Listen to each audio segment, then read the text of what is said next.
Hello दोस्तों, स्वागत है आपका आपके अपने चैनल एसएस स्टोरीज में। तो दोस्तों, आज की कहानी का शीर्षक है कप की कीमत बूढ़ी माँ से भी ज्यादा। वरुण, आज मुझे ऑफिस में कुछ ज्यादा काम है, इसीलिए आते वक्त लेट हो जाऊंगी। तो या तो मैं खुद ऑटो से आ जाऊंगी या फिर तुम अपने ऑफिस से थोड़ा लेट निकलना। प्रिया की बात सुनकर वरुण बोला कि ठीक है प्रिया, जब तुम्हारा काम खत्म हो जाए तो मुझे एक बार कॉल करके बता देना, मैं उसी के हिसाब से ऑफिस से निकल जाऊंगा। इतनी ही देर में जब वह दोनों आपस में बातें करने में लगे हुए थे, तभी प्रिया की सास उनके लिए गरम पराठे लेकर आई और बोली, बेटा आज तुम लोग थोड़ा जल्दी आ जाना। इस पर प्रिया और वरुण दोनों ही एक साथ बोले, अरे नहीं माँ, आज जल्दी आना पॉसिबल नहीं है, और आपको तो हर छोटे काम के लिए बस यही दिखता है कि ऑफिस से जल्दी आ जाना, ऑफिस से जल्दी आ जाना। अभी 2 दिन पहले भी आप ऐसे ही जिद कर रही थी कि ऑफिस से जल्दी घर आ जाएं या हाफ डे ले लें। देखिए माँ, अगर हम काम नहीं करेंगे तो घर में खाने को कहाँ से आएगा। अगर ऑफिस नहीं जाएंगे तो बॉस भी नौकरी से निकाल देगा। अपने बेटे और बहू को एक साथ चिल्लाता हुआ देखकर महिमा जी एक साथ चुप हो गईं और उन दोनों की ओर देखने लगीं। अपनी माँ को एकदम शांत देखकर वरुण बोला, माँ अच्छा एक बात बताइए कि अगर आप बात बात पर ऐसे छोटे बच्चों की तरह करने लग जाती हैं, अगर यही सब चलता रहा तो कैसे चलेगा माँ। आपको तो यहाँ घर में रहकर बच्चों को संभालना और समझाना चाहिए, लेकिन आप खुद ही बच्चों की तरह जिद करने लग जाती हैं। आखिर ऐसा भी क्या खास दिन है कल, और अगर कुछ है भी तो काम से जरूरी तो नहीं है। और फिर आपने सुना नहीं क्या कि अभी आपकी बहू ने क्या कहा, आज प्रिया को ऑफिस में कुछ जरूरी काम है और वह लेट हो जाएगी, और ऐसे में आप कह रही हैं कि वह जल्दी आ जाए, तो वह कैसे आ पाएगी। थोड़ा तो सोचा कीजिए। बिना कुछ सोचे समझे आप यूं ही कुछ भी कह देती हैं। अब जाइए, जाकर बच्चों का लंच ले आइए और कमरे से उनके बैग लेकर उन्हें भी नीचे ले आइए। और हाँ, बच्चों ने नाश्ता कर लिया है ना माँ? वरुण ने पूछा तो महिमा जी ने धीमी सी आवाज में कहा, हाँ, तुम दोनों के आने से पहले ही बच्चों ने नाश्ता कर लिया। आज उनकी पसंद का नाश्ता जो बना था। तुम लोग चलो गाड़ी में बैठो, मैं बच्चों को लेकर आती हूँ। इतना कहकर महिमा जी अपने पोते पोतियों के कमरे में पहुंची और उन्हें और उनके बैग्स को लेकर बाहर गाड़ी में उन्हें बिठा दिया। बेटा और बहू दोनों घर से यह कहते हुए निकल गए कि माँ, आज रात को आते समय हमें बहुत देर हो जाएगी, तो आप हमारा इंतजार मत कीजिएगा। बच्चों को खाना खिलाकर आप भी खाना खा लीजिएगा, और बच्चों का काम वाम होगा वह भी देख लीजिएगा, उनका होमवर्क करा दीजिएगा, ठीक है ना। इतना कहकर दोनों वरुण और प्रिया अपने ऑफिस के लिए चले गए। इधर बेटे बहू और पोते पोतियों के स्कूल जाने के बाद महिमा जी अंदर घर में वापस आईं और आकर घर के बाकी काम संभालने लगी, क्योंकि सुबह सुबह उनके बेटे और बहू को ऑफिस जाना होता था और पोते पोतियों को स्कूल। इसीलिए सुबह वे सबसे पहले उठती और अपने बच्चों के लिए, अपने पोते पोतियों के लिए नाश्ता बनाकर तैयार करती, उनके लंच पैक करती और फिर सब लोगों के उठने पर उन्हें नाश्ता परोस कर देती, पोते पोतियों का बैग पैक करके देती और सबके लंच बॉक्स उनके हाथ में पकड़ाती थी। पर सब लोगों के जाने के बाद वह वापस घर में आती और घर के बाकी काम, जैसे घर की साफ सफाई, कपड़े धोना, बर्तन साफ करना, किचन साफ करना, यहाँ तक कि सबके कमरे भी, क्योंकि सुबह जल्दी जल्दी में घर से निकलने के चक्कर में सब लोग अपना सामान जहाँ तहाँ फेंक दिया करते थे, और उस सामान को सुंघा कर रखने का और समेटने का काम महिमा जी का ही था।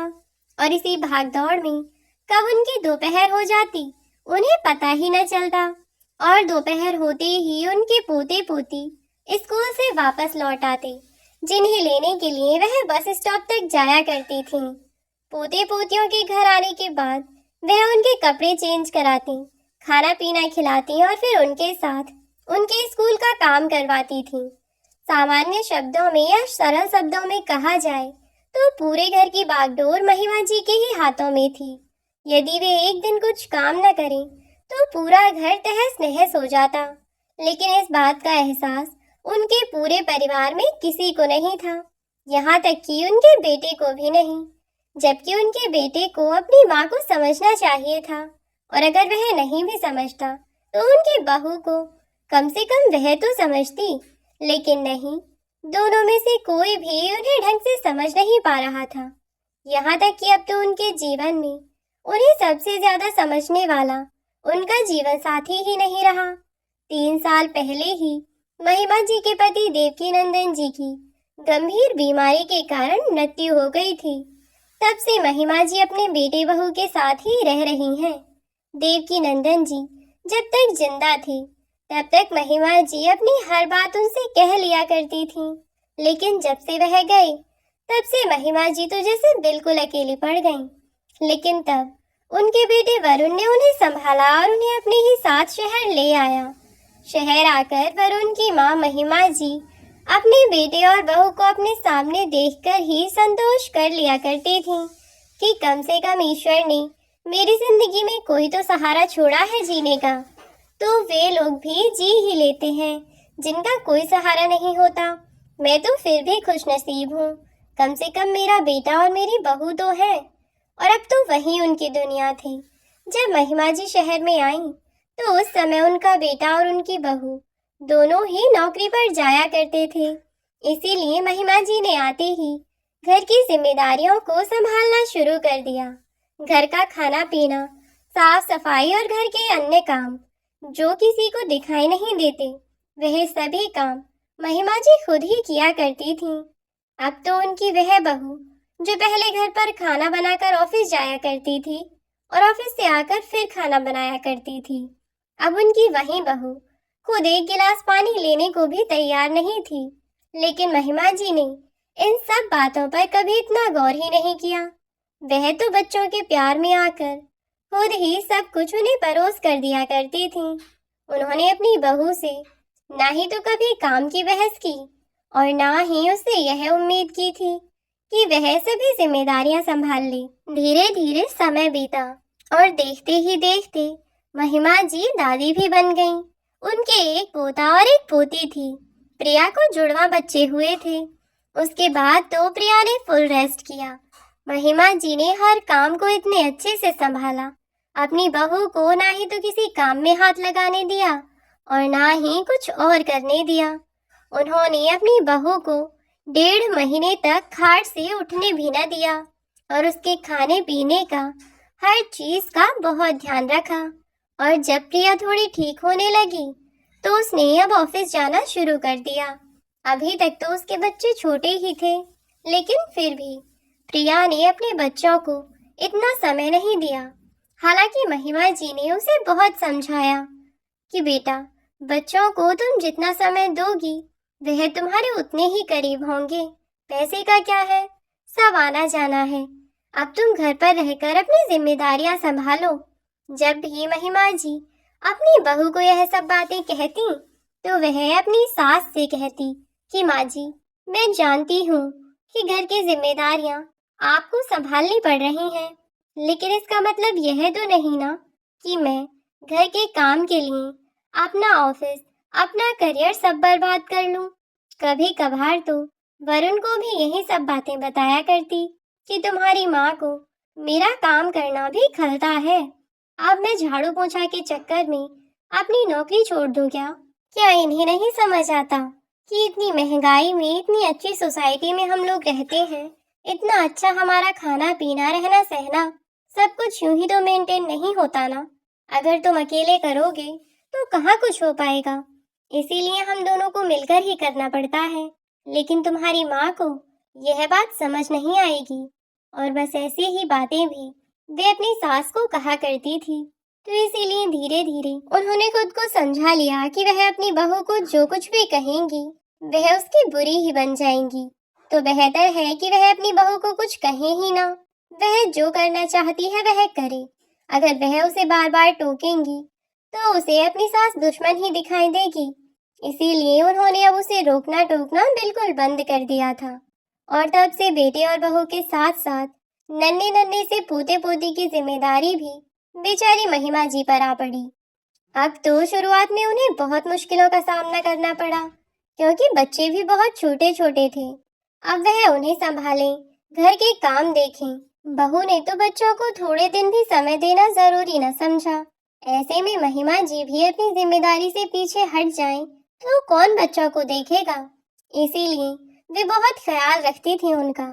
लेकिन धीरे धीरे जैसे जैसे बच्चे बड़े हुए, वैसे वैसे अब महिमा जी की चिंता भी थोड़ी खत्म हो गई और उनकी परेशानियां भी कम हो गई थीं, क्योंकि अब बच्चे अपने छोटे मोटे काम संभालने लगे थे।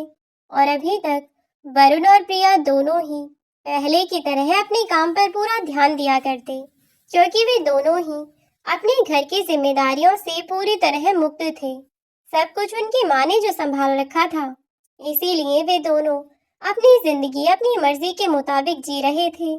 शुरू शुरू में जब वरुण अपनी माँ को गांव से लेकर आया था, तब उसका बर्ताव कुछ और ही था। लेकिन आज बीतते समय के साथ उसका बर्ताव बदलता जा रहा था और आज के समय में वरुण के बर्ताव में इतना ज्यादा परिवर्तन आ गया था कि वह अपनी माँ की कोई बात सुनने को तैयार ही नहीं रहता था। साथ में उनकी बहू भी बिल्कुल ऐसी ही। उन दोनों को सिर्फ अपनी बात कहने से मतलब था। उन्हें इस बात से कोई फर्क नहीं पड़ता था कि उनकी माँ क्या कहना चाहती है, क्या नहीं। और शायद यह उम्र का फर्क, वक्त का तकाजा था, क्योंकि जब पीढ़ियां बदलती हैं तो उनकी सोच में थोड़ा बहुत परिवर्तन आता ही है। ऐसे में कुछ लोग सोच के उस अंतर को बहुत जल्दी ढक लेते हैं और कुछ लोग उसे और ज्यादा बढ़ाते चले जाते हैं। तो बस वरुण के घर में भी ऐसा ही कुछ था। वरुण की पत्नी और उसकी माँ के ख्याल कई चीजों में बिल्कुल अलग थे। कई बार महिमा जी को अपनी बहू के पहनावे से भी परेशानी होती थी, लेकिन वह जब भी उसे कुछ कहती तो वह तो उन्हें उल्टा ही सुनाती कि उसके पीछे वरुण भी अपनी माँ के पीछे पड़ जाता। कहता कि माँ, तुम आज के जमाने की लड़कियों को नहीं समझ सकती। तुम उस पुराने जमाने की पुराने ख्यालात की बात मत किया करो। आज का इंसान जो मन करे वह पहन सकता है, जहाँ मन चाहे वहाँ घूम सकता है। और प्लीज, जब मैं इसे रोकता टोकता नहीं हूँ, तो आप भी इसे रोकने या टोकने की कोशिश मत कीजिएगा। इसके जो मन में आता है यह वही करेगी। जब से बेटे ने उन्हें यह सब कहा, तब से उन्होंने अपनी बहू को अच्छा बुरा कुछ भी कहना छोड़ दिया कि जो जी में आए वही करो बेटा। मेरा समझाना भी तुम्हें रोक टोक लगता है, क्योंकि महिमा जी अपने पोते और पोती तक ही सीमित रह गई थी।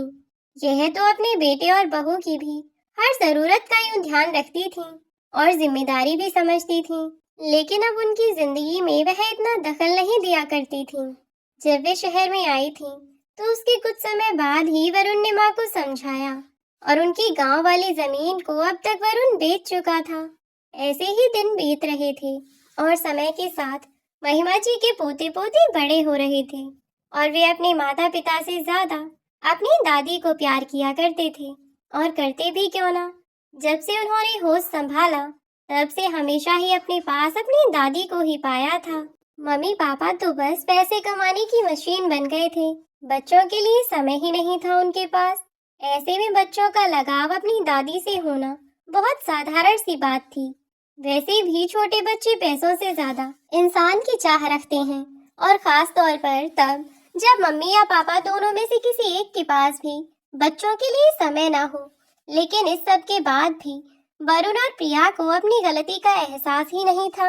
अपनी हाई प्रोफाइल लाइफ स्टाइल को मेंटेन रखने के लिए वे दोनों हर वक्त बस काम में ही घुसे रहते थे। और कभी बच्चे किसी चीज के लिए कहते तो अपनी माँ यानी महिमा जी को ही बच्चों के साथ भेज दिया करते थे। और इसीलिए बच्चों ने भी अपनी दादी के साथ ही खुश रहना सीख लिया था। अब उन्हें अपने माँ बाप से कोई उम्मीदें भी नहीं थी। देखते ही देखते अब महिमा जी के पोते पोती 10वीं क्लास में आ चुके थे और फिर दोनों ही अब छोटे नहीं रहे थे। सब कुछ बात समझते थे, कौन किस तरह से बात कर रहा है, कौन क्या कहना चाहता है, यहाँ तक कि इंसान के हाव भाव देखकर ही समझ सकते थे। तो बात करने का लहजा भला क्यों ना समझते। इधर महिमा जी जो कि चुप रहना सीख चुकी थी, उनकी बहू प्रिया अपने बोलने की हदें भूल चुकी थी। समय के साथ साथ उसने अपनी मर्यादाएं भुला दी और गुस्सा आने पर अपनी सास को हमेशा ही इस बात का एहसान जताती कि हम लोग तुम्हारे लिए इतना सब कर रहे हैं, अगर हम ना होते तो कहीं भूखी मर जाती तुम, इसीलिए यह सब कर लिया करो काम, वरना तो तुम्हें इस घर से निकाल कर फेंक देंगे, हमें देर नहीं लगेगी। इतने बड़े शहर में इतनी अच्छी जगह रह रही हो, जानती भी हो एक अकेले इंसान का खर्चा कितना होता है, आपको इसका अंदाजा भी नहीं है। और भी न जाने क्या क्या, आए दिन महिमा जी से छोटी सी गलती होने पर भी वह उन्हें दुनिया भर की बातें सुनाती, जबकि अब तक महिमा जी के हाथ पैरों में जान थी और वह घर की जिम्मेदारियों को संभाल रही थी। बेटे और बहू को घर के बाहर जितना काम था, घर के अंदर वह उतना ही काम किया करती थी, लेकिन यह बात कभी उनके बेटे और बहू को दिखाई ही नहीं दी, जबकि उनके पोते पोती अपनी दादी के बारे में बहुत सोचा करते थे। अब तो बढ़ती उम्र के साथ साथ महिमा जी के शरीर में 50 बीमारियां भी लग गई थी, नजरें कमजोर हो चुकी थीं, चश्मा के बिना कुछ दिखता ही नहीं था। यहाँ तक कि पिछले कुछ समय से तो उनकी एक आंख से कुछ अच्छी तरह दिख भी नहीं रहा था। एक आंख की रोशनी लगभग जा ही चुकी थी और वह कई बार अपने बेटे से कह भी चुकी थी, लेकिन वह हमेशा आजकल आजकल करता रहता, लेकिन अपनी माँ को किसी अच्छे डॉक्टर के पास लेकर नहीं गया। फिर भी महिमा जी जिंदगी की गाड़ी को जैसे भी चल रहा था धक्का दे ही रही थी। ऊपर से उनकी बूढ़ी हड्डियां, जिनमें अब इतनी जान नहीं थी कि वह घर के हर एक काम को बहुत आसानी से कर सकें, तो पिछले काफी समय से वे अपने बेटे को कह रही थी कि कोई काम वाली रख ले, जो कि थोड़ी बहुत मदद करती रहेगी। बेशक खाना पीना वह खुद ही बना लिया करेंगी, लेकिन साफ सफाई, कपड़े लत्ते, झाड़ू पोछा का काम करने के लिए कोई काम वाली रख लेगा तो उनकी मदद हो जाएगी। लेकिन जब महिमा जी ने यह बात कही तो उस वक्त भी उनकी बहू तो जैसे गुस्से से बौखला गई।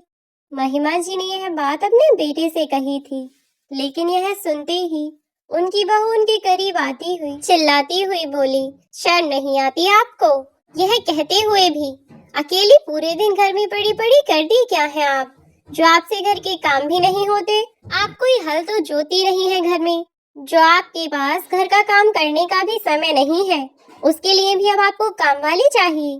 पैसे तो जैसे पेड़ पर उगते हैं ना, पूरे दिन मैं और मेरा पति कितनी मेहनत करके पैसे कमा कर लाते हैं, लेकिन आपको इस बात से कोई फर्क नहीं पड़ता, क्योंकि आपको तो घर में बैठे बैठे खाने को मिल जाता है ना। यह सब बातें सुनकर महिमा जी की आंखें नम हो गईं और वे अपने बेटे की ओर उम्मीद भरी नजरों से देखने लगी, लेकिन एक बार भी वरुण ने पलटकर कुछ न कहा। अपनी पत्नी की बातें वह चुपचाप सुनता रहा, लेकिन इतने पर भी प्रिया शांत नहीं हुई और अपनी सास से बोली, अब टुकुर टुकुर अपने बेटे की तरफ क्या देख रही हैं? मेरी तरफ देखिए और मुझसे बात कीजिए। पूरे दिन घर में पड़ी पड़ी क्या करती हो?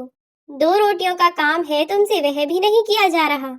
ऐसा कोई गांव का लंबा चौड़ा घर तो है नहीं जो आपसे इस घर के काम भी नहीं होते। घर की साफ सफाई के लिए भी आपको नौकरानी चाहिए अब। और फिर हमारा परिवार कितना ही बड़ा है, सुबह सुबह बस नाश्ता करके मैं और मेरा पति इस घर से निकल जाते हैं, उसके बाद आप और इस घर में बस 2 बच्चे तो बच जाते हैं। उनमें क्या ही होता है जो बर्तन साफ करने के लिए भी आपको कोई और चाहिए। फिर खाना बनाने का ही क्यों एहसान दिखाती हो? किसी और को रख लेंगे ना उसके लिए भी, तुम्हारी जरूरत ही क्या है? फिर इस घर में शर्म नहीं आती इतना कहते में?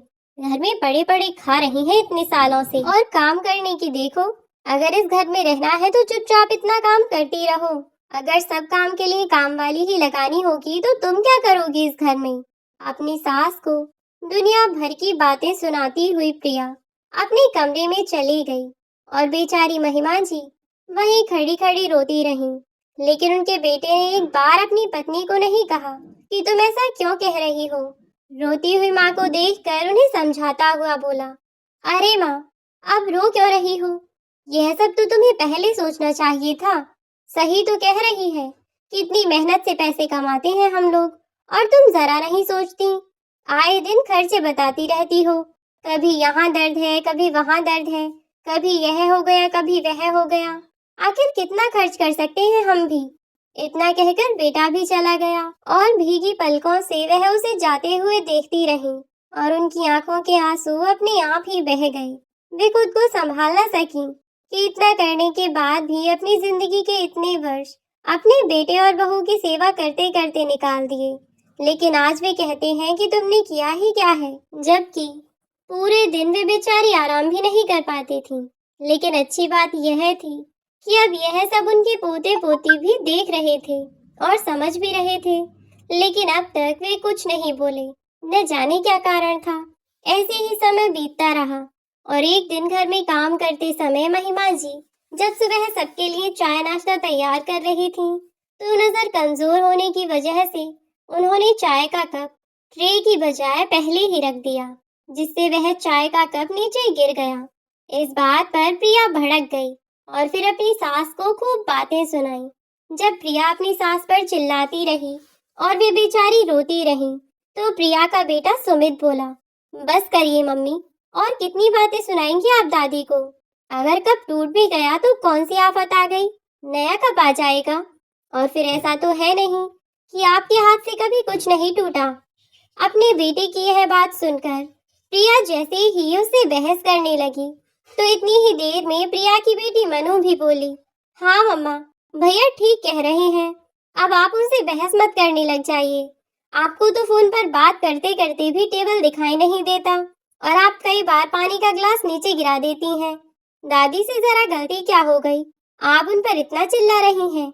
दोनों ही बच्चे अपनी दादी की ओर से बोले तो यह देखकर प्रिया और भड़क गई कि तभी महिमा जी ने अपने पोते और पोती को डांटते हुए कहा, सुमित, मनु, तुम दोनों को हमारे बीच में बोलने के लिए किसने कहा बेटा? मैंने समझाया है ना, जब बड़े बात कर रहे हो तो बच्चे बीच में नहीं बोलते। तुम दोनों जाओ, अपने कॉलेज के लिए निकलने की तैयारी करो। इस पर प्रिया तालियां बजाती हुई बोली, वाह, क्या नाटक करती हैं। एक तरफ तुम्हारी माँ हमारे बच्चों को हमारे ही खिलाफ भड़का रही है वरुण, और दूसरी तरफ हमारे सामने कितनी भली बनकर दिखा रही है। देख रहे हो वरुण, अपने बच्चों को उनके हाथ में सौंपने का नतीजा क्या हुआ। हमने तो यह सोचकर इन्हें घर में रखा कि थोड़ी बहुत मदद हो जाएगी, लेकिन इन्होंने तो हमारे ही बच्चों को हमारे खिलाफ कर दिया है। क्या दाव खेलती हैं आप। यहाँ एक तरफ हमारे सामने सीधी सादी भोली भाली बनने का नाटक करती रही और वहाँ दूसरी तरफ हमारे ही बच्चों को हमारे ही खिलाफ भड़काने पर लगी रही। बस वरुण, अब बहुत हो गया, मैं यह सब और बर्दाश्त नहीं कर सकती। इतने दिन हो गए तुम्हारी माँ को झेलते झेलते, और अब जो उन्होंने किया है यह मैं बिल्कुल बर्दाश्त नहीं कर सकती। कुछ करो तुम अपनी माँ का, मैं इन्हें नहीं झेल सकती। इतना कहती हुई प्रिया गुस्से में वहां से चली गई और महिमा जी अपने बेटे से बोली, वरुण, तू बहू को समझाना, यह कैसी बातें कर रही है, इसमें मेरी क्या गलती है। मैंने तो कुछ भी नहीं कहा, और फिर जरा सी बात को इतना बढ़ाने की क्या ही जरूरत है। इस पर वरुण भी अपनी माँ से तेज आवाज में बोला, यह तो आप अपनी आप से पूछिए ना माँ, कि बात को बढ़ाने की क्या जरूरत थी, और फिर उसने गलत भी क्या कहा, सही तो कह रही है। आपके तो ड्रामे ही खत्म नहीं होते, आखिर कब तक मैं उसे समझाता रहूंगा। अब तो बच्चे भी इतने बड़े हो गए हैं, यहाँ आपको आए 15 साल हो गए, लेकिन इतने समय में आपको इतनी भी अकल नहीं आई कि अपनी बहू को आप कैसे खुश रखेंगी। अरे आप कोई कल की आई तो है नहीं जो आपको उसका व्यवहार नहीं पता। थोड़ा देखकर काम नहीं कर सकती क्या? खामा में कब तोड़ने की जरूरत ही क्या थी। और चलो कब टूट भी गया तो चुपचाप खड़ी रहती ना, फालतू बोलने का किसने कहा था। इस पर महिमा जी रोती हुई बोली, पर मैंने तो कुछ कहा ही नहीं था बेटा। तो उनका बेटा और तेज आवाज में बोला, आपको जरूरत भी क्या थी, आपने अपने लिए अपनी तरफ से बोलने के लिए हमारे ही बच्चों को हमारे खिलाफ खड़ा जो कर दिया है, तो आपको बोलने की क्या जरूरत है। और फिर क्या गलत कहा इसने, जो भी कहकर गई है बिल्कुल ठीक कह रही है। यहाँ हम दिन रात ऑफिस में मेहनत करते हैं और पैसा कमाते हैं ताकि घर में हर एक चीज की फैसिलिटी दे सके आप लोगों को, और आपके ऊपर बच्चों को इसीलिए तो छोड़ा था कि आप बच्चों की देखभाल अच्छे से कर लें, उनकी परवरिश कर लें। हमें क्या पता था कि आप हमारे बच्चों को हमारे खिलाफ भड़काएंगी। आज हमारे ही बच्चे हमारी आंखों में आंखें डालकर बात कर रहे थे वह भी केवल आपकी वजह से। सच पूछो तो मुझे अब अपने आप पर भी अफसोस हो रहा है कि शायद मैं ही गलत था। काश मैं प्रिया की बात पहले ही मान लेता। जब आप यहाँ इस शहर में आई थी, तब से ही प्रिया मुझसे कह रही थी कि हम आपको किसी वृद्धाश्रम में छोड़ दें। वह तो मैं ही था जो उसे समझाता रहा, लेकिन अब लग रहा है कि शायद मैंने गलत किया। आपको घर में रखना ही नहीं चाहिए था। दुनिया भर के इतना सब करने के बाद भी आपने हमें बदले में क्या दिया? धोखा, चालबाजी की आपने हमारे साथ। शर्म आती है मुझे आपको अपनी माँ कहते हुए। आप इतनी घटिया सोच रखती होंगी, मैंने कभी सोचा भी नहीं था। और हाँ, मुझसे कोई उम्मीद रखने की कोशिश मत कीजिएगा। और अगर आपको इतना सब होने के बाद भी प्रिया इस घर में रहने देना, तो एहसान मानना उसका, वरना तो सड़कों पर भीख मांगती नजर आओगी। इस शहर में कोई किसी का अपना नहीं है। 2 वक्त की रोटी के लिए भी तरस जाओगी। तो ईश्वर से बस हाथ जोड़कर यही प्रार्थना करो कि प्रिया तुम्हें घर से बाहर ना निकाले, क्योंकि तुमने जो किया है ना, उसके बाद तो वह कुछ भी कर सकती है। और इस बार तो मैं भी उसे नहीं समझा सकता, क्योंकि आपने किया ही कुछ ऐसा है। कोई भी माँ अपने बच्चों से दूरी क्यों बर्दाश्त करने लगी, और आपने उसके बच्चों को ही उसके खिलाफ कर दिया। अब देखिए कि क्या होता है। और मैं कुछ नहीं कहूँगा बीच में। माफी मांगनी है तो जाकर खुद अपनी बहू से माफी मांग लीजिए, वरना तो आप खुद जाने, मेरे पास मत आना फिर, गिड़गिड़ाती हुई। इतना कहकर वरुण भी वहां से तेज कदमों के साथ निकल गया और महिमा जी की आंखों के आंसू रुकने का नाम नहीं ले रहे थे। अपना पल्लू मुंह में दबाए वह अपनी आवाज को रोकने की कोशिश करती हुई मन ही मन खून के आंसू रो रही थी। उनका मन तो कर रहा था कि वह चीख चीख कर खूब फूट फूट कर रोए कि आखिर क्या गलती की थी मैंने, जिसकी मुझे यह सजा मिल रही है। मैंने तो अपने बेटे और बहू के लिए हमेशा ही भला सोचा। उन्होंने जब जैसा कहा मैंने वैसा किया, यहाँ तक कि मैंने उनकी जिंदगी में दखल देना भी छोड़ दिया। फिर भी आज मुझे इतना सब करने के बाद भी इस घर में क्या मिल रहा है? कुछ भी तो नहीं। मेरा बेटा तक मेरी इज्जत नहीं करता। किस मुंह से मैं अपनी बहू के पास जाऊं? अगर उसने मुझे धुतकार कर भगा दिया तो मैं क्या करूंगी? ऐसी ही हजार बातें सोचती सोचती वह बस रोए जा रही थी, लेकिन मुंह से आवाज न निकल जाए, इस बात का ध्यान रखती हुई वह चुपचाप वहां से बाहर निकल गई और अपने कमरे में जाकर फूट फूट कर रोने लगी। बार बार अपने स्वर्गीय पति की तस्वीर को देखती और रोती रोती उनसे यही कहती कि काश आप अपने साथ मुझे भी ले गए होते, तो आज मुझे ऐसे दिन नहीं देखने पड़ते। मुझे नहीं पता था कि माँ बाप बुढ़ापे में अपनी ही औलाद पर इतना बड़ा बोझ बन जाते हैं। मैं तो सोचती थी कि मेरा बेटा हमेशा अपनी माँ के बारे में सोचकर चलेगा। मैंने उसे कभी नहीं कहा कि अपनी पत्नी को कुछ न समझे, लेकिन हाँ, यह भी नहीं चाहा था कि वह मुझे यूं बेकार सामान समझेगा। इस घर में मुझे समझ नहीं आता कि मेरी क्या कीमत है। और आज जब बेटे ने मुझे यह कह ही दिया कि अगर मेरी बहू ने मुझे घर से निकाल भी दिया, तब भी वह कुछ नहीं कर पाएगा, तो अब मैं क्या ही कर सकती हूँ? इसका सीधा सा मतलब यही है ना कि मेरा बेटा कुछ नहीं कर सकता। यदि मेरी बहू मुझे घर से धक्के देकर निकालना चाहे, तो वह निकाल सकती है। मतलब मेरे होने या ना होने से मेरे बेटे को कोई फर्क ही नहीं पड़ता। काश कि आप इस दुनिया में होते। फिर खुद ही अपने आंसू पोंछती हुई बोली, या शायद भगवान ने सही किया है जो आप इस दुनिया में नहीं हैं, क्योंकि अगर आप इस दुनिया में होते तो आप भी शायद अपने बेटे का ऐसा रूप बर्दाश्त नहीं कर पाते जिसकी खुशियां सबसे ऊपर रखी हमने। आज उसे ही हमारी आंखों के आंसू तक दिखाई नहीं दे रहे। यह कैसा न्याय है ईश्वर का, जहाँ जीवन देने वाले माता पिता की भी कोई कीमत नहीं रह गई। ऐसे ही वह बेचारी रोती रोती सो गई।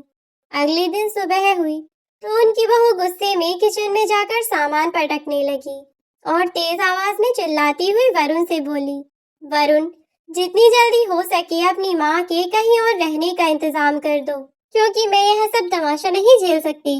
और हाँ, आज ही सिक्योरिटी गार्ड से भी कह देना कि वह किसी कामवाली का पूछ कर बताए, क्योंकि हमें कामवाली की जरूरत तो पड़ेगी ही। और वैसे भी जितना खर्च तुम्हारी माँ पर होता है, उतने खर्चे में तो 2-2 कामवाली रख सकती हूँ मैं। वह तो इसीलिए चुप लगाए बैठी थी कि चलो तुम्हारी माँ है, इस घर में रहने देते हैं। लेकिन अब और नहीं, अपने और दोस्तों को भी पूछ लेना कि अगर किसी की जानकारी में कोई अच्छी काम वाली हो तो हमें बताएं। स्कूल के लिए तैयार हुए बच्चे भी यह सब बातें सुन रहे थे। जब उन्होंने अपनी माँ की बातें सुनी तो सुमित बोला, लेकिन दादी को वृद्धाश्रम भेजने की क्या जरूरत है? वह यहाँ भी तो रह सकती है ना। उनका अपना घर है तो उन्हें बाहर जाने की क्या जरूरत है? इस पर प्रिया बोली, तुम तो अगर कुछ ना ही बोलो तो बेहतर है। बहुत ज्यादा मुंह चलने लगा है तुम्हारा, और यह मेरे ध्यान न देने का ही नतीजा है जो तुम इतने बिगड़ गए हो। लेकिन बस, अब और नहीं, जितना हुआ उतना बहुत है। और वैसे भी तुम्हारी दादी ने ही तो कहा था ना कि उन्हें इस घर में कामवाली की जरूरत है। तो बस, जब उन्होंने कह ही दिया कि उनके बस की अब काम करना नहीं है और हमें घर में कामवाली रखनी पड़ेगी, तो कामवाली के आने के बाद उनकी भी क्या ही जरूरत है घर में। तब सुमित थोड़ी तेज आवाज में बोला, कामवाली के आने के बाद दादी की जरूरत नहीं है? मतलब दादी क्या आपके लिए सिर्फ कामवाली है? आपकी नजरों में उनकी कोई अहमियत नहीं? इस पर प्रिया थोड़ी तेज आवाज में बोली, अपनी आवाज धीमी करके बात करो। तुम शायद भूल रहे हो कि तुम अपनी माँ से बात कर रहे हो।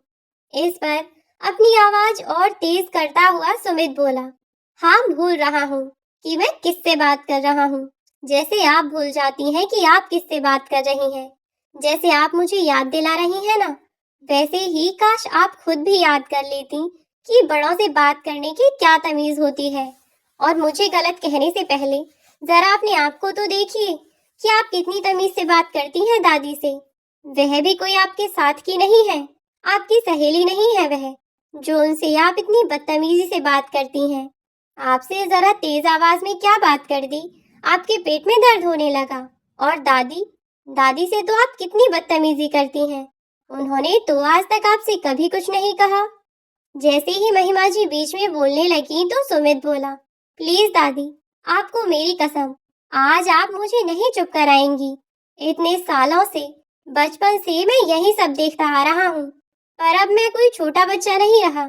सब बातें मुझे भी समझ आती हैं और मेरी बहन को भी बहुत अच्छे से समझ आ रहा है कि आप क्या कर रही हैं। इतना याद रखिएगा कि आप जो कर रहे हैं ना, वह मैं आपको कभी नहीं करने दूंगा। मेरे रहते हुए दादी इस घर से बाहर कभी नहीं जाएंगी, और अगर दादी घर से बाहर जाएंगी तो मैं भी इस घर में नहीं रहूंगा। सुमित की यह बात सुनकर वरुण तेज कदमों से उसके पास आया और उसने एक जोरदार थप्पड़ सुमित के गाल पर जड़ दिया और बोला, लगता है तेरा दिमाग ज्यादा खराब हो गया है। मत भूल कि तू अपनी माँ से बात कर रहा है। हम तेरे माँ बाप हैं, तू हमसे इस तरह से बात कर रहा है। अभी तुझे आखिर समझ ही क्या है? जो कुछ भी हम दोनों को पता है वह तुझे नहीं पता। हम दोनों अभी तक कितना कुछ झेल रहे हैं, और वैसे भी हम जो भी कर रहे हैं बहुत सोच समझ कर रहे हैं। और खबरदार जो बीच में आया तो चुपचाप दोनों जाकर अपने कॉलेज के लिए तैयार हो जाओ। इस पर सुमित ने अपनी बहन मनु की ओर देखा तो मनु बोली, चल सुमित, हम लोग अपने कॉलेज के लिए तैयार होने लगते हैं। पापा मम्मी को जो करना है उन्हें करने दे।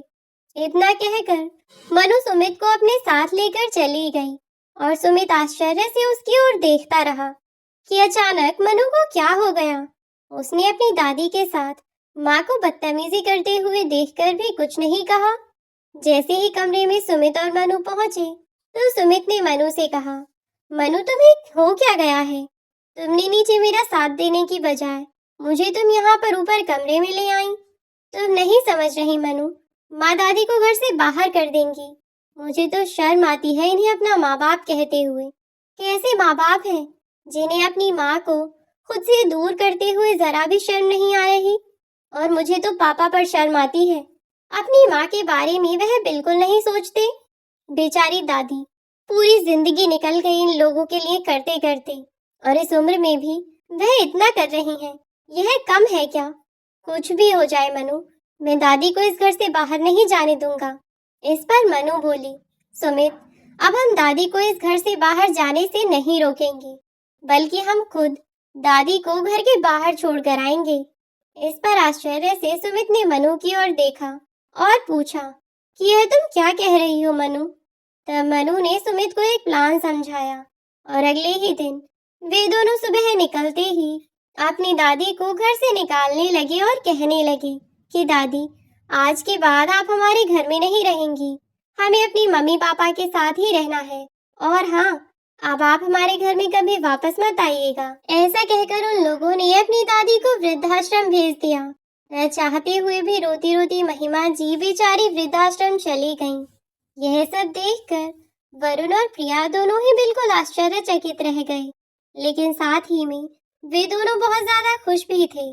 खुशी उन्हें इस बात की और भी ज्यादा थी कि उनके बच्चे, जो अपनी दादी को घर से निकालना ही नहीं चाहते थे, उनके बिना वे रहना ही नहीं चाहते थे, आज उन बच्चों ने अपनी दादी को खुद अपने घर से बाहर निकाल दिया। बस यही सोच सोच कर वे दोनों इतने ज्यादा खुश हो रहे थे कि उन्हें अपने बच्चों को ना ही तो ज्यादा समझाना पड़ा और ना ही उनके साथ कोई जबरदस्ती करनी पड़ी। बस एक बार उन्हें डांटा और फिर दोनों इतने आराम से समझ गए। यह सब देखकर प्रिया भी बहुत खुश हो गई, क्योंकि वरुण और प्रिया को इस बारे में कुछ भी नहीं पता था और वास्तव में यह सब मनु और सुमित का प्लान था कि वह अपनी दादी को घर से बाहर निकाल देंगे और उनके माँ बाप को उसके बाद वे दोनों अपने माँ बाप को सबक सिखाएंगे, उनकी गलती का उन्हें एहसास करवाएंगे कि आखिर में वे दोनों जो कर रहे हैं वह कितना गलत है। वास्तव में सुमित और मनु ने जो कुछ भी सोच रखा था उन्होंने वही किया।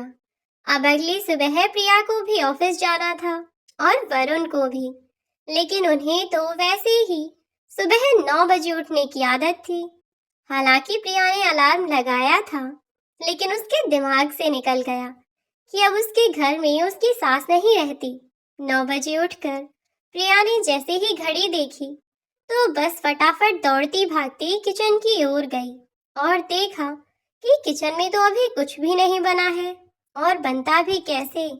अब रोज की तरह उसकी सास नहीं थी इस घर में उनकी जिम्मेदारियां संभालने के लिए। फिर प्रिया ने सोचा कि जल्दी से पोहा या इडली कुछ बना लेती हूँ। इधर उसने पोहा भिगोया और उधर बच्चों को जगाने के लिए चली गई। हालांकि मनु और सुमित जगे हुए थे, लेकिन फिर भी उन दोनों ने ऐसे नाटक किया जैसे अभी भी वे सोए हुए हैं। प्रिया ने दोनों को जल्दी से उठाया और फिर वरुण को जगाने पहुंची।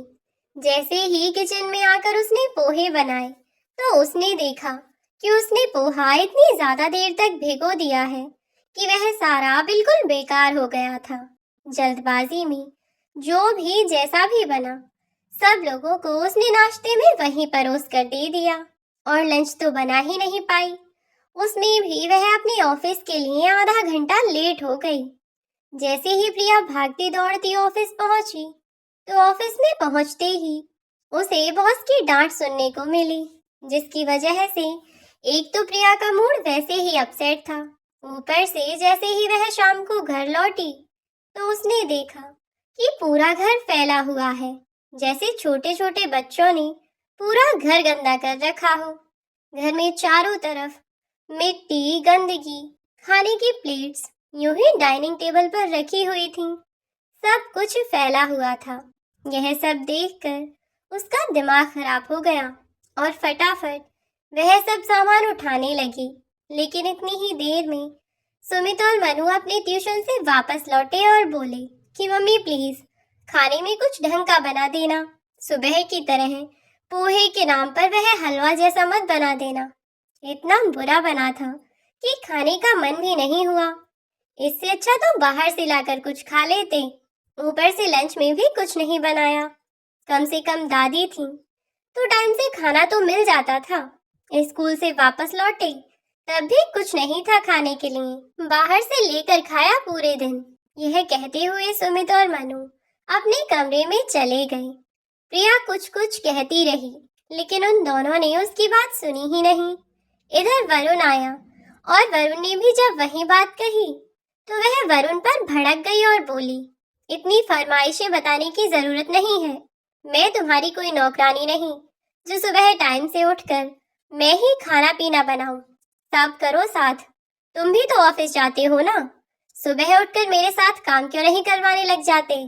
मैं अकेली नहीं करूंगी यह सब। अगर तुम कमाते हो तो मैं भी कमाती हूँ, घर पर खाली नहीं बैठी रहती। बस इतनी सी बात को लेकर वरुण और प्रिया दोनों में झगड़ा हो गया और उन दोनों ने ही अपने झगड़े के चक्कर में कुछ काम नहीं किया।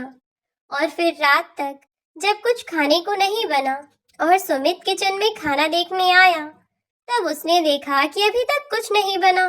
तो गुस्से में सुमित ने वहां रखी कांच की प्लेट को उठाकर जमीन पर देकर मारा और चिल्लाता हुआ बोला, दादी, इस घर से चली गई तो क्या अब हम भूखे मरेंगे? कैसी माँ हैं आप, जो 2 वक्त की रोटी बनाकर नहीं खिलाई जा सकती आपसे? अरे, आपसे तो अच्छी थी दादी, कैसी भी थी। ज्यादा पैसा कमाने का शौक चढ़ा है ना, तो अब आप पैसे ही खा लीजिए, लेकिन मेहरबानी करके मेरे लिए कुछ खाने को बना दीजिए। ऐसे ही मनु ने भी अपनी माँ को दुनिया भर की बातें सुना दी, जिससे प्रिया का गुस्सा तो बढ़ रहा था, लेकिन वे बच्चों से कुछ कह नहीं सकती थी, क्योंकि उनकी बात गलत भी तो नहीं थी। प्रिया ने सोचा कि अभी बाहर से मंगाकर खाना खिला देती हूँ, सुबह जल्दी उठकर सबके लिए खाना बना दूंगी। लेकिन अगली सुबह तक भी प्रिया जब सोकर उठी तो उसने जल्दी जल्दी कोशिश की कि वह सारा काम निपटा दे, लेकिन आज भी पूरा किचन गंदा छोड़कर उसे ऐसे ही जाना पड़ा। और क्योंकि उसने पिछले 10-15 साल से खाने के नाम पर सिर्फ मैगी ही बनाई थी, इसीलिए उसे कुछ नहीं आता था, क्योंकि सारा खाना तो उसकी सास बनाया करती थी।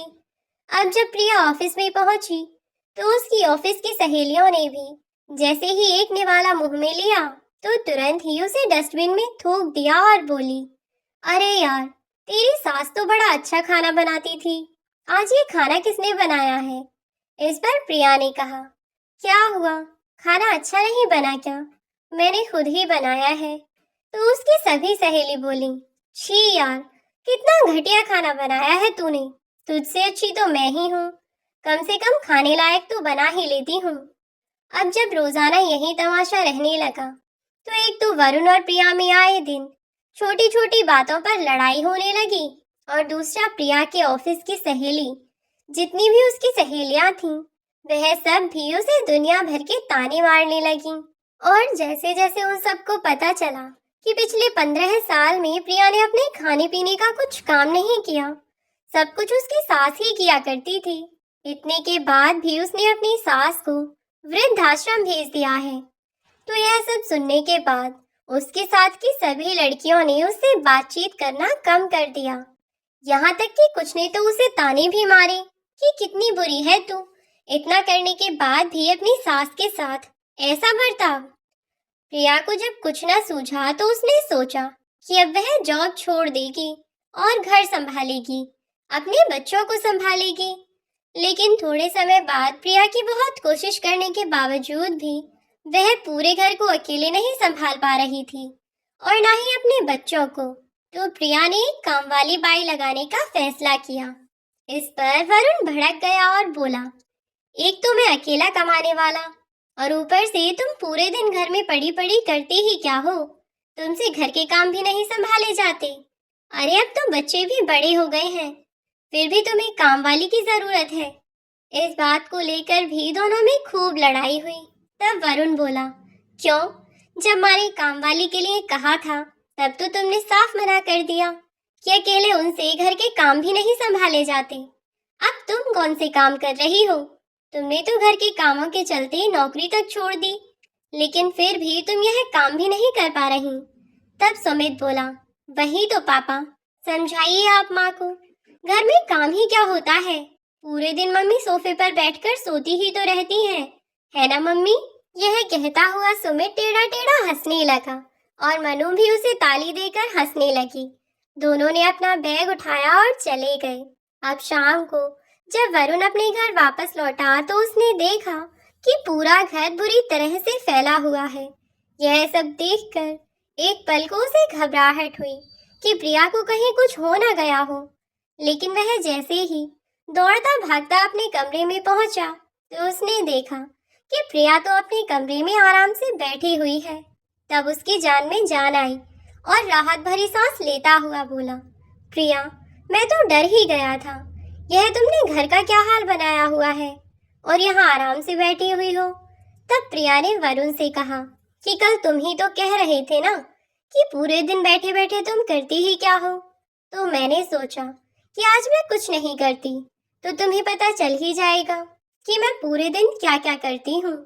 यह सुनकर वरुण हंसने लगा। तब सुमित कमरे के अंदर आया और बोला, मम्मी, आपने पापा को तो समझा दिया पर आप नहीं समझ पाई अभी तक। इस पर आश्चर्य से सुमित की ओर वह देखने लगी। तब सुमित बोला, जो आपने पापा को समझाया है क्या आप वह समझ गई मम्मी? इस पर प्रिया बोली, हाँ बेटा, मैं तो बहुत पहले ही समझ गई, पर तू ऐसे क्यों पूछ रहा है? इस पर सुमित बोला, मैं इसलिए पूछ रहा हूँ क्योंकि कुछ समय पहले आपने यही सब बातें बोलकर दादी को इस घर के बाहर कर दिया था। आपको नहीं लगता कि आप दोनों ने उनके साथ बहुत गलत किया? मम्मी, एक बात याद रखिए, आप लोगों की भी उम्र बढ़ रही है और जैसे जैसे हम जवान होंगे वैसे वैसे आप बूढ़े होंगे और एक दिन आपकी भी उम्र उतनी ही होगी जितनी आज दादी की है। और यकीन मानिए, जो आप मुझे सिखा रही हैं ना, वह मैं बिल्कुल नहीं भूलूंगा। बस इतना कहकर सुमित तो कमरे के बाहर चला गया, लेकिन मनु जाते हुए सुमित को देखती रही और अपनी माँ के चेहरे को देखती रही। फिर बोली कि मम्मी पापा, आप दोनों इतने समझदार तो हैं, मुझे नहीं लगता कि सुमित की बात आपको समझ नहीं आई होगी।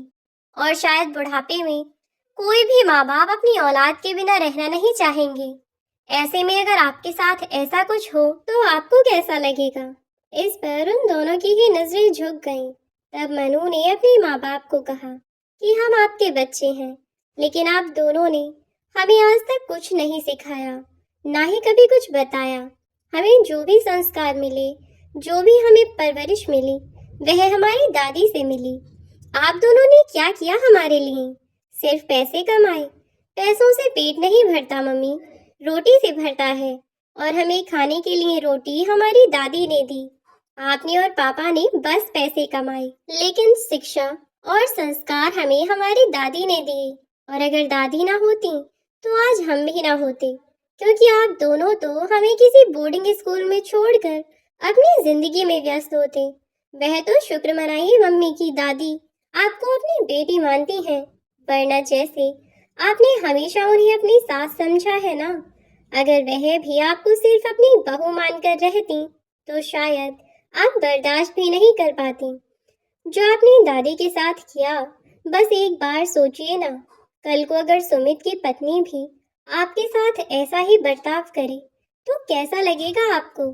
अब उन दोनों में से किसी के पास कोई जवाब नहीं था। उन्हें अपनी गलती का एहसास हो रहा था।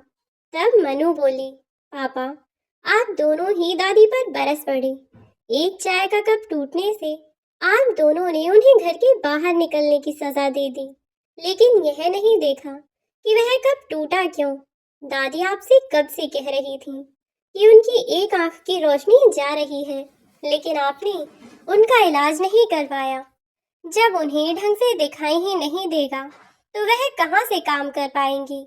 लेकिन आप दोनों को उनकी गलती तो दिखाई दी, उनकी मजबूरी दिखाई नहीं दी, लेकिन फिर भी उन्होंने आपके ऊपर दोष नहीं दिया। अपनी गलती मानकर चुपचाप यहाँ से चली गईं। सोचिए पापा, जरा सोचिए। सुमित ने जो आपसे कहा उसके बारे में सोचिए। सुमित ने अभी आपसे कहा कि जो आप लोगों से सीख रहा है वह उसे कभी नहीं भूलेगा, और आपकी इन हरकतों से वह क्या सीख रहा है यह तो आप दोनों भी अच्छे से जानते हैं। चलती हूँ मैं, क्योंकि इससे ज्यादा अपने माँ बाप को शायद ही किसी और औलाद ने समझाया होगा। अब आगे का फैसला आप दोनों के हाथ में है। इतना कहकर मनु तो चली गई, पर वे दोनों गहरी सोच में पड़ गए कि अगर सच में सुमित ने उनके साथ ऐसा किया तो क्या करेंगे वह दोनों।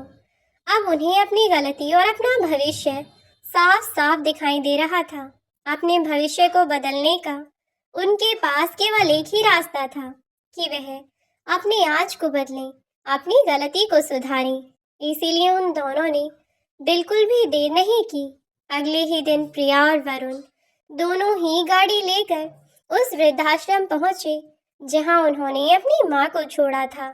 जाकर देखा तो वहीं पार्क में बैठी हुई महिमा जी उदास बैठी थी और कुछ सोच रही थी कि तभी किसी ने उनके कंधे पर हाथ रखा। उन्होंने मुड़कर देखा तो चौंक गईं, क्योंकि पीछे वरुण खड़ा था। उसे देखते ही वरुण मुस्कुराने लगा और अपनी माँ के पैर छूकर बोला, माँ, मुझसे गलती हो गई, प्लीज मुझे माफ कर दीजिए।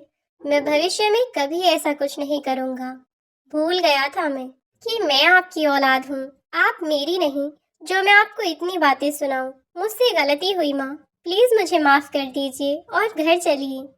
प्रिया ने भी अपनी सास के आगे हाथ जोड़े और उनसे माफी मांगने लगी।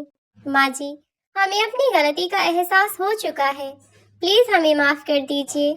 आगे से हम कभी ऐसा कुछ नहीं करेंगे जिससे आपको दुख पहुंचे। प्लीज हमें माफ कर दीजिए। कहते हैं ना माँ जी कि अगर सुबह का भूला शाम को लौट आए तो उसे भूला नहीं कहते। तो बस हमें माफ कर दीजिए। माफी मांगते हुए उन दोनों की आंखों में नमी देखकर महिमा जी भी समझ चुकी थी कि इन दोनों को सचमुच अपनी गलती का एहसास हो चुका है और इसीलिए उन्होंने भी अपने बेटे और बहू को माफ कर दिया और उनके साथ आने को राजी हो गईं। घर पर उदास बैठे मनु और सुमित को इस बात का कोई अंदाजा नहीं था कि तभी दरवाजे पर दस्तक हुई। देखा तो वरुण और प्रिया के साथ उनकी दादी भी घर के अंदर आ रही थी। अपनी दादी को सामने देखते ही उन दोनों के चेहरे खिल उठे और वह दौड़ते हुए अपनी दादी के गले लग गए और बहुत खुश हुए। उन्होंने अपने मम्मी पापा दोनों को धन्यवाद किया। तब वरुण और प्रिया ने भी अपने बच्चों को धन्यवाद करते हुए कहा कि बेटा, सचमुच में तो हमें तुम्हें थैंक्स कहना चाहिए, क्योंकि जो सीख माँ बाप औलाद को देते हैं वह सीख तुमने हमें दी है। थैंक यू सो मच बेटा। और माँ जी, सबसे बड़ा थैंक यू तो आपको कहना चाहिए कि आपने हमारे बच्चों को ऐसे संस्कार दिए। आप ही की बदौलत ये आज ऐसे हैं। इस पर वरुण अपने बेटे से बोला, हाँ तो सुमित, अब जो सीख मैंने तुम्हें दी है इसे कभी मत भूलना और इससे पहले जो भी हुआ उसे अपने बाप की गलती समझकर माफ कर देना। वरुण के इतना कहने पर सब हंस पड़े और अब सब हंसी खुशी एक साथ एक परिवार की तरह उसी घर में एक साथ रहने लगे। दोस्तों, ऐसी ही शिक्षाप्रद कहानियाँ सुनने के लिए हमारे चैनल को सब्सक्राइब करना ना भूलें। बेल आइकन को प्रेस कर दें, आगे की वीडियोस की नोटिफिकेशन आपको मिलती रहेगी। लाइक, शेयर और सब्सक्राइब जरूर कर दें।